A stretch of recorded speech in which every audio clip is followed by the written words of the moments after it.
అరణ్య రక్షక బృందం. ఒక అడవిలో సూర్యోదయం సమయంలో బెన్నీ అనే ఒక కుందేలు ఉత్సాహంగా దూకుతూ వచ్చి తన స్నేహితులతో ఇలా అంటాడు. శుభోదయం అడవి. ఈ రోజు మనకు ఏ అడ్వెంచర్ ఎదురు కానుందో. అప్పుడే టీనా అనే తాబేలు మెల్లగా నడుచుకుంటూ వచ్చి ఇలా అంటుంది. ఓ, అడ్వెంచర్ వెతకడం మంచిది కాదు బెన్నీ, కానీ నిన్న రాత్రి నది దగ్గర ఏదో శబ్దం విన్నాను.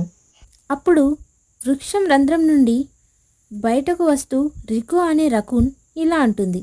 శబ్దమా? నేను ఇలాంటివి చాలా ఇష్టపడతాను. మెరుపేమైనా మెరిసిందా? అప్పుడే ఆకాశంలోంచి దిగివస్తూ లూలు అనే చిన్న పిట్ట ఇలా అంటుంది. మెరుపని కాదురికో, పొగ వచ్చింది పాత చెట్టు బొంక దగ్గర. అందరూ ఆశ్చర్యంగా చూస్తారు. అప్పుడు బెన్నీ ఇలా అంటాడు.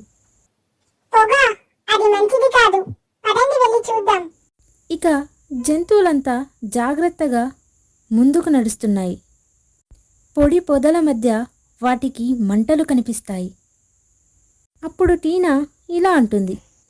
ఓ నో, ఎవరో క్యాంప్ ఫైర్ వేసి ఇలా వదిలేశారు. ఇంకా పూర్తిగా ఆర్పలేదు. అప్పుడు రికో భయంగా ఇలా అంటుంది. ఇది అడవి అగ్నికి కారణం కావచ్చు. అప్పుడే లూలు పైనుండి ఇలా అంటుంది. మంటలు ఆర్పాలంటే నీళ్లు కావాలి. ఇక జంతువులంతా ఎలాగైనా మంటను ఆర్పాలనుకుంటాయి. బెన్నీ తన గోర్లతో నేలలో పాతిగా తాగుతాడు.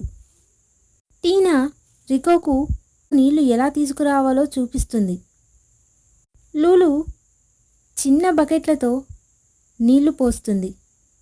ఇక అందరూ కలిసి మంటలను ఆర్పివేస్తారు. మంటలు ఆరిపోగానే బెన్నీ ఇలా అంటాడు. అమ్మయ్య, మంట ఆరిపోయింది.